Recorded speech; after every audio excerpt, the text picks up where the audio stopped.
Assalamualaikum warahmatullahi wabarakatuh. Perkenalkan, nama saya Lisnawati, mahasiswa Kesehatan Masyarakat semester 4, konsentrasi kesehatan reproduksi. Di video kali ini saya akan membahas tentang persalinan operatif. Persalinan. Apa sih itu persalinan? Persalinan adalah proses kompleks untuk menyelamatkan ibu maupun bayi dengan menggunakan berbagai metode. Ada beberapa metode. Yang pertama, persalinan per vagina, persalinan dengan alat, dan persalinan operatif.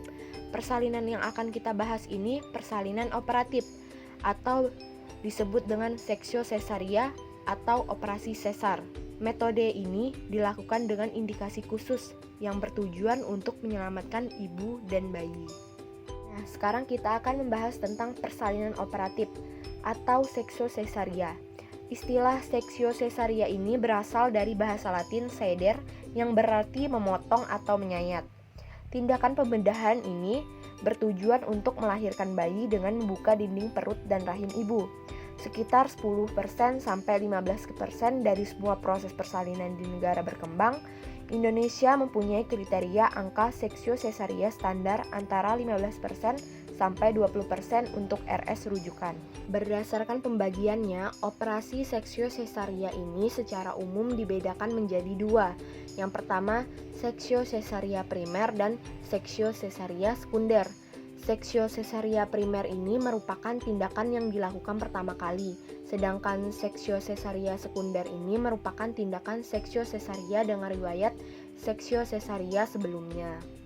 Nah, sekarang ada pembagian berdasarkan tingkat urgensinya. Ada seksio sesaria sito dan seksio sesaria elektif.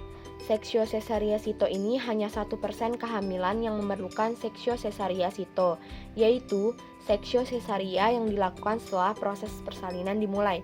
Sedangkan seksio sesaria elektif adalah tindakan seksio sesaria terencana yang dilakukan sebelum proses persalinan dimulai. Operasi seksio sesaria emergensi dibagi ke dalam 3 kategori.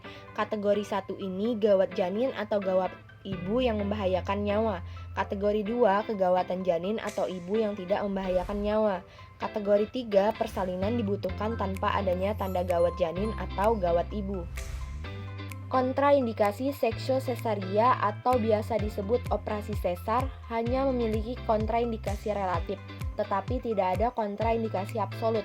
Kontraindikasi seksio sesaria terdapat pada dua keadaan. Yang pertama, keselamatan ibu terancam bila tindakan dilakukan.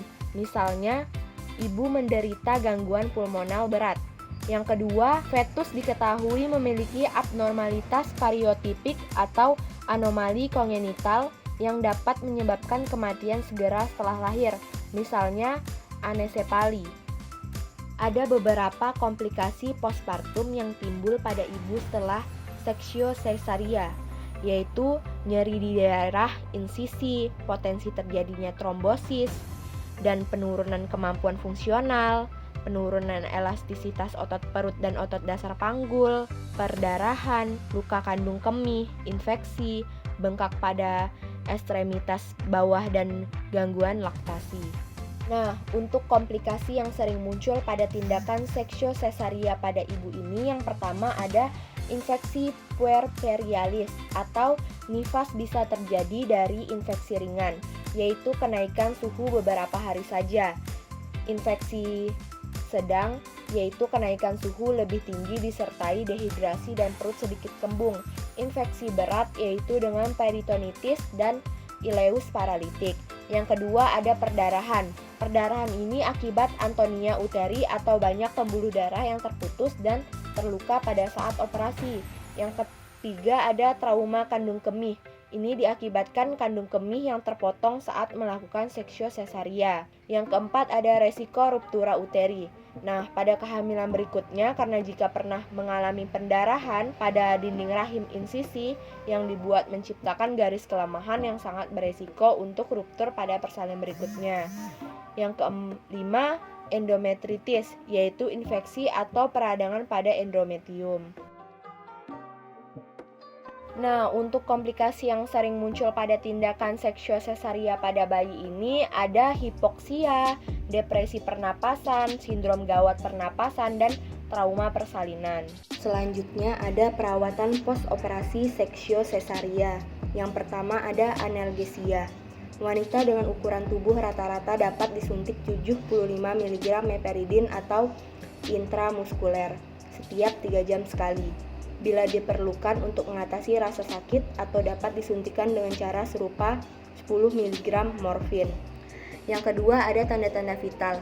Tanda-tanda vital harus diperiksa 4 jam sekali. Perhatikan tekanan darah, nadi jumlah urin, serta jumlah darah yang hilang dan keadaan fundus harus diperiksa. Yang ketiga ada terapi cairan dan diet.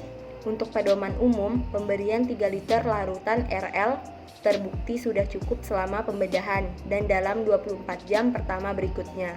Meskipun demikian, jika output urin jauh di bawah 30 ml per jam, pasien harus segera dievaluasi kembali paling lambat pada hari kedua. Yang keempat ada vesika urinarius dan usus.